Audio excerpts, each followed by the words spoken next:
What is up guys, my name is Scott and welcome back to Fudge Muppet. Today I'm excited to bring you yet another Skyrim Remastered build. Last time we gave you the choice between the Pathfinder and the Paladin, and the overwhelming majority of you decided you wanted to see the Paladin. Unlike the original build, this build comes with a brand new, fully fleshed out backstory, enhanced roleplaying, and a re-evaluated playstyle with new perk decisions. The Paladin is a kind-hearted, selfless man of the people. He utilizes powerful restoration spells to save the vulnerable and destroy the impure. He combines preservation spells, damaging sun spells, and a giant runic warhammer to drive the undead back into the ground. Despite a privileged upbringing, the Paladin always puts others before himself and instills hope in the hearts of the helpless all across Skyrim. The Paladin's weapon of choice, the Dawnguard Runehammer, is an incredibly unique and powerful weapon. If you would like to know how to get your hands on it, you should definitely be visiting Camelworks on YouTube to watch his video he just released on how to get this particular weapon. There is a link to his video in the description, and while you're on his channel, I highly recommend you subscribe for some of the very best Skyrim weapon guides on YouTube. Just like last time, we're giving you guys the power to decide which remastered build comes next, so head on down into the comments and give a thumbs up to the one you'd like to see most. Your choices this time are the Pathfinder and the Daedra Priest. By the way, the next build coming very soon is a brand new modded Skyrim build. As always, timestamps to help you navigate throughout the video can be found in the description. But for now, let's jump straight into the Paladin's race, standing stone, and stats. The backstory will come after this. The Paladin is a Breton, a race that is renowned for their excellent mages and overall intelligence. As a character who often comes face to face with arcane dangers, there is no better choice. Plus, it lends well to the Paladin's rich and detailed backstory. As a Breton, he has the ability to use the Dragon Skin power, which gives him a 50% chance to absorb all of the magicka from a hostile spell for 60 seconds, additionally negating the damage. This makes him extremely efficient in combat where magic is involved. Additionally, Bretons are naturally resistant to magic already, so anyone who tries to rival the Paladin in the arcane arts is in for a world of hurt. You'll want to opt for the Atronach Stone as it fortifies magicka by 50 points and grants 50% spell absorption. The only side effect being that magicka regen will drop by 50%. This will be countered by the perks and gear which we will get later on. The Standing Stone can be found in the mountain range between Windhelm and Riften. It's in the volcanic tundra near Elder Gleam Sanctuary and Darkwater Crossing. In terms of stat spread, the Paladin's ideal distribution would be 60% health and 40% magicka.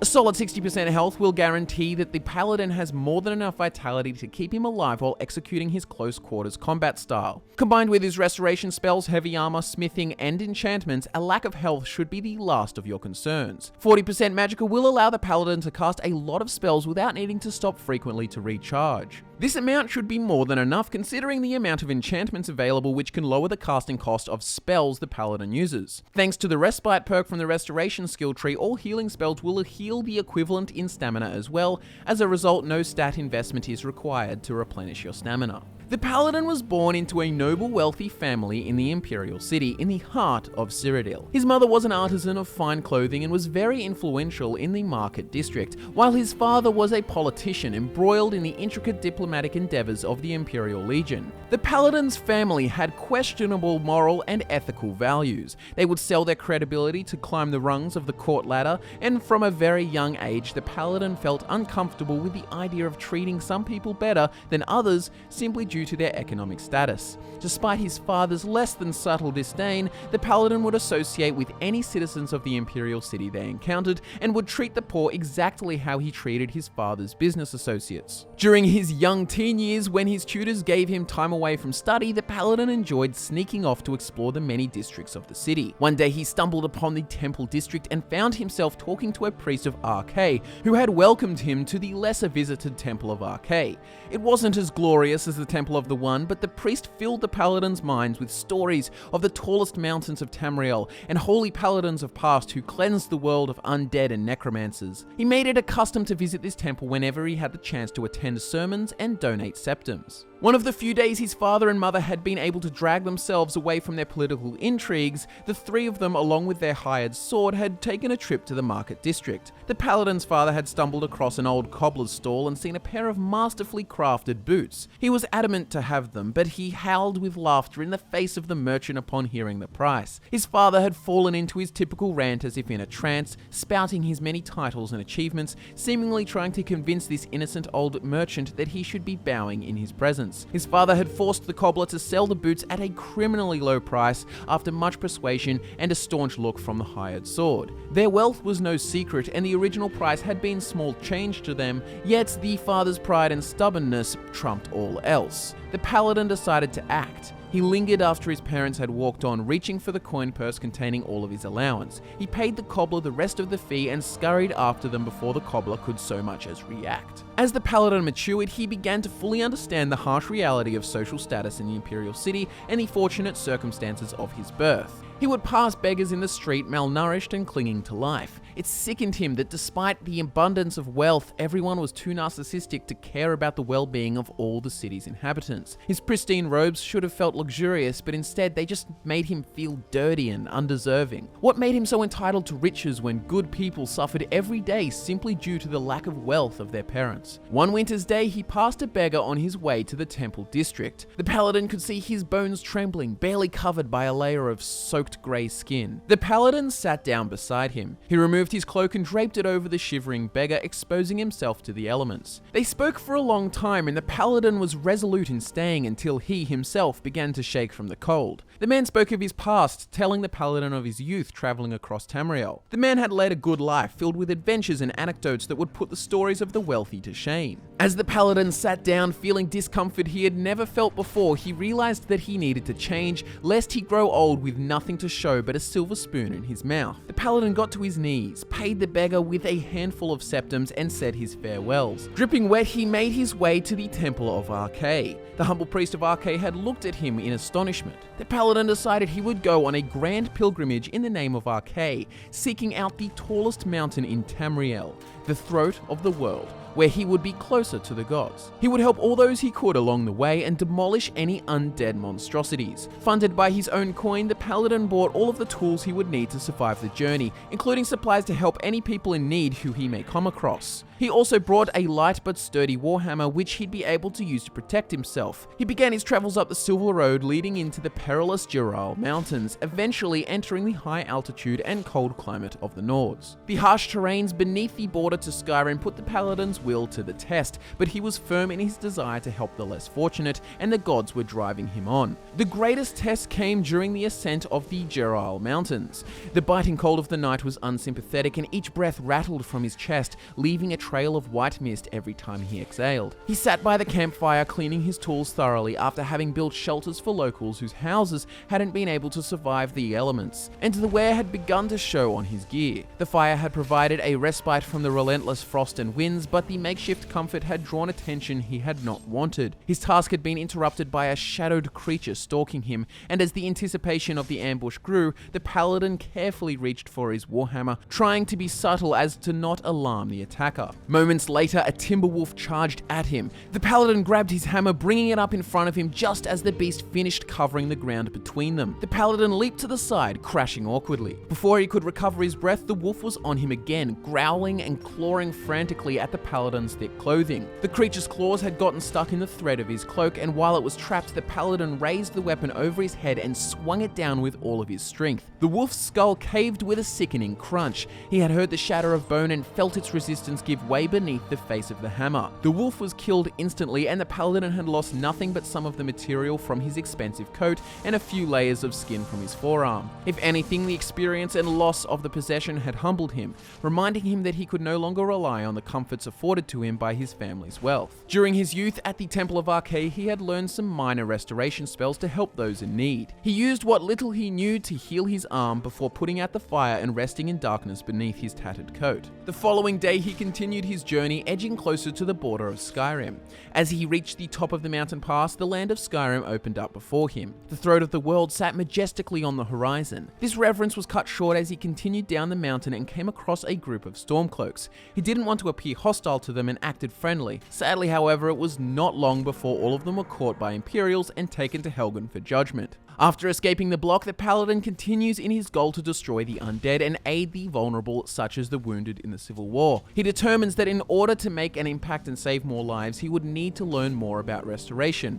As a result, he heads to the College of Winterhold. Along the way, he will discover his identity as Dragonborn. This discovery surprises the Paladin, but he understands the circumstances and believes it to be no accident. As a child, he had been drawn to the gods and believed that this was their way of showing faith and investment in his noble cause. His sense of duty to the gods means he will willingly fulfill the main storyline. He will not pick a side between the Stormcloaks and the Imperials despite his familial connection to the Imperial cause. The Paladin's only motivation is to help those in need, and the color of their banner means nothing to him. He will align with the Dawnguard faction due to their stance on vampires. The vampires are rampant in Skyrim and makes his attempt to help everyone more difficult. He will also do the Dragonborn DLC. Aside from that, his approach to situations is very selfless. He will put the interests of others ahead of his own, and will pay his respects to the gods whenever he can, especially Arcay. Now that you know about the Paladin's history and personality, let's have a look into his skills, spells, perks, and playstyle.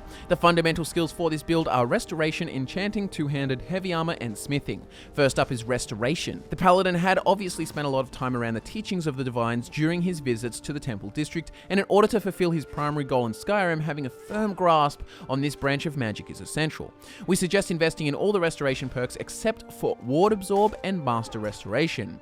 This way, the Paladin's spells, excluding any Master ones, will cost 50% less to cast. His Magicka and Stamina will restore quickly due to Respite, and with the Necromage perk, his spells will be increasingly effective in overkilling the undead. The two main healing spells to take are Close Wounds and Heal Other. Heal Other heals the target for 75 points. Close Wounds will keep the Paladin himself alive, healing 150 points due to the Regeneration perk, and the base cost of 126 Magicka will be halved to 63. Since his scuffle with the Timberwolf in the Dural Mountains, the Paladin has been sure to keep a hammer close by. Fortunately, he's able to get a Warhammer quite soon after he escapes Helgen, and therefore will focus on improving his two-handed skill. The best choice for the two-handed perks would be to take all of them except for the weapon specialization perks and the Great Critical Charge perk. You can find out a lot more detail on why we don't choose these in our melee weapons perks Worth It video, which we recently uploaded. Aside from that though, these perks will add some much needed force to his swings. The highest perk in this skill tree is Warmaster, giving backwards power attacks a 25% chance to paralyze a target. This fits in with the Paladin's playstyle perfectly, as it will leave enemies in range of one of his main spells, Stendarr's Aura, meaning that they will continue to take damage even when writhing on the floor. The next major skill is Enchanting. As the Paladin wears a good amount of plate armor as well as jewelry, a working knowledge of enchanting is undeniably useful for realizing his full potential. You'll want to take all the perks down the middle line of enchanting, including Insightful Enchanter, Corpus Enchanter, Extra Effect, and obviously all the ranks of Enchanter itself. Smithing will ensure the Paladin's weapons and armor are durable enough on the battlefield. During his time as a missionary, building shelters and settlements for the poor taught him some basics of using a hammer. This will make for a good starting point on his journey to learning methods to forge items more effectively. From this skill, you'll want to take Steel Smithing and two perks on the left side, Elven Smithing and Advanced Armors. This will give him the most improved steel-plated armor possible. We also recommend getting the Arcane Blacksmith perk so you can upgrade enchanted gear, but this is more of a convenience perk. Our last essential skill is Heavy Armor. As we mentioned before, the Paladin will have some shiny steel armor, helping to create the image of the holy warrior he is. However, the only perks we're getting are all ranks of Juggernaut. This will increase your heavy armor rating by 100%. The other perks weren't worth it as we don't wear a full set, and if you consider conditioning, it's a lot of perk investment just to move it a little bit faster. We've already mentioned the Paladin's healing spells, but he will also use a variety of other spells to aid him in combat. As a caregiver and savior of the living, the main antagonists for the Paladin will be the undead, and the following spells make dealing with such foul abominations significantly less daunting. The Sunfire spell learned in the Dawnguard DLC allows the Paladin to fire a projectile of light similar to that of a firebolt. It is especially effective against singular undead enemies, dealing 25 damage per shot before taking the Necromage perk for a very low casting cost. For multiple clusters of enemies, we have the Vampire's Bane spell. This will be very useful for the Paladin while completing the Dawnguard DLC storyline. This spell is also shot like a big projectile and deals sun damage just like Sunfire, except it does 40 points of damage in a 15-foot radius to undead foes. It costs a lot more than Sunfire to cast in ratio to the damage output, however, it's still very useful. Area of effect damage is the Paladin's speciality, so getting up close and personal with enemies works in his favor. Adding to the area effect damage playstyle, we have Stendarr's Aura. Aura. This spell surrounds the Paladin, dealing 10 damage per second to any undead in the vicinity, again not even taking into account Necromage. As I said, combining this spell with a paralyzing blow from your Dawnguard Runehammer makes for a seriously strong combo.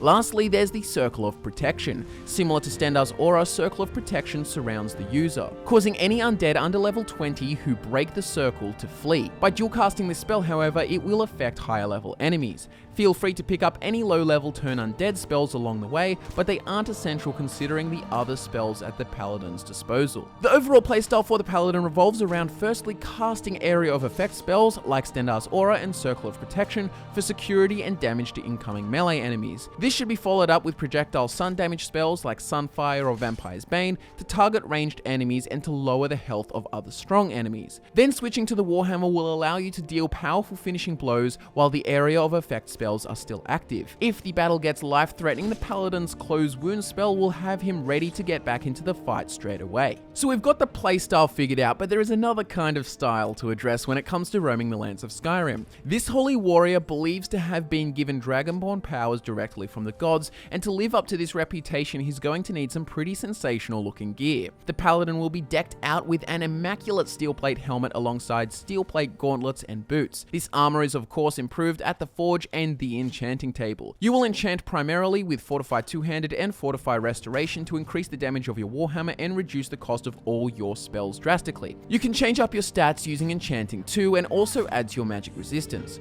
Jewelry like necklaces and rings should be worn for their enchanting slots, granting further fortifications to Two-Handed and Restoration. As for the main torso piece, you'll be wearing Apprentice Restoration robes. This will provide the Paladin with a beast aesthetic and a nifty 75% magical regeneration speed. It will also reduce the casting cost of restoration spells. With the amount of restoration spells you'll be casting, this provides a small but helpful boost. As for weaponry, aside from the spells you use, the primary damage dealer will be the Dawnguard Runehammer from the Dawnguard DLC. For a high quality, in-depth look at how you get your mitts on this epic Warhammer, head on over to Camelworks channel for the new weapon guide. This weapon dishes out a whopping 22 points of base damage, but it also has a very unique effect. Bashing places a rune on a nearby surface which explodes for 50 points of damage when enemies come into contact with it. Subscribe for more Fudge Muppet Skyrim Special Edition builds. If you're excited about the return of Skyrim and all the role-playing build opportunities it provides, show us your support with a like. Don't forget the remastered build we get onto next is completely up to you. To cast your vote, just scroll down into the comments and give a thumbs up to the one you'd like to see.